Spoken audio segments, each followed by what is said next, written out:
పెరుగుట విరుగుట కొరకే అంటారు కదా. అక్షరాల సామెతను నిజం చేస్తూ వెండి ధరలు అమాంతం పడిపోతున్నాయి. వారం రోజుల్లో ఏకంగా 20,000 రూపాయల ధర పడిపోయింది వెండి. ఇక రానున్న రోజుల్లో మరింత ధరలు తగ్గే అవకాశం ఉందని నిపుణులు అంటున్నారు. అసలు వెండి ధరలు ఎందుకు పెరిగాయి, ఎందుకు తగ్గుతున్నాయి, ఈ వీడియోలో తెలుసుకుందాం. బంగారం కొనలేని వారు వెండినైనా కొనుగోలు చేయాలని భావిస్తారు. వెండిని ఆభరణాల కంటే కూడా పూజా సామాగ్రి, దేవతామూర్తుల విగ్రహాల రూపంలో అధికంగా కొనుగోలు చేస్తారు. అయితే అక్టోబర్ 20 నుంచి వెండి ధరల్లో భారీగా తగ్గుదల కనిపిస్తోంది. దీపావళికి ముందు కేజీ వెండి ధర అక్షరాల 1,70,000 రూపాయలుంటే ప్రస్తుతం కిలో వెండి ధర 1,47,000 రూపాయల వద్ద కొనసాగుతోంది. దీంతో పెట్టుబడి పెట్టేవారే కాకుండా వెండి ఆభరణాలు, సిల్వర్ వస్తువులు కొనుగోలు చేయాలనుకునే వారు ఆలోచనలో పడ్డారు. రానున్న రోజుల్లో మరింత తగ్గితే కొందామని భావిస్తున్నారు.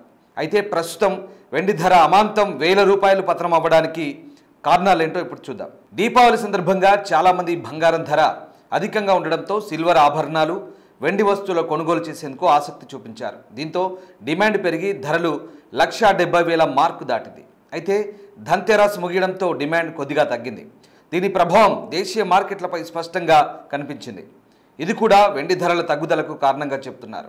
అలాగే పెట్టుబడి పెట్టాలని భావించే వారు తగ్గుతున్న ధరల కారణంగా ఇన్వెస్ట్ చేయాలంటే జంకుతున్నారని నిపుణులు అంటున్నారు. దీనికి కారణం ప్రస్తుతం ఉన్న ధరకు కొనుగోలు చేస్తే భవిష్యత్తులో వెండి ధరలు ఇంతకన్నా తగ్గితే నష్టపోవాల్సి వస్తుందని అనుకుంటున్నారు. అంతేకాకుండా US డాలర్ విలువ పెరగడంతో వెండి, బంగారం ధరలపై ప్రత్యక్షంగా ప్రభావం చూపుతోంది. గడిచిన వారం రోజులుగా డాలర్ విలువ 0.8% పెరిగింది. దీంతో బంగారం, వెండిపై పెట్టుబడి పెట్టేవారు వెనకడుగు వేస్తున్నారు. ఈ కారణంగా కూడా వెండి ధరల్లో గణనీయమైన మార్పు కనిపిస్తోంది. ఈ పై కారణాల వల్ల లోహాలపై పెట్టుబడి పెట్టే వాళ్ళు తమ డబ్బులను ఉపసంహరించుకొని డాలర్పై పెట్టుబడి పెట్టేందుకు ఆసక్తి చూపుతున్నారు.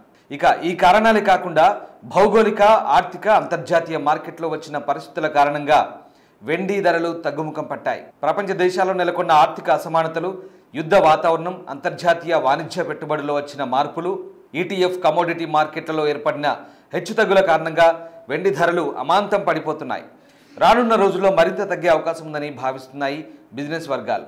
ఏదేమైనా వెండి కొనాలనుకునే వారు మరికొన్ని రోజులు వేచి చూడడం మంచిదని ఎక్స్పర్ట్స్ అంటున్నారు.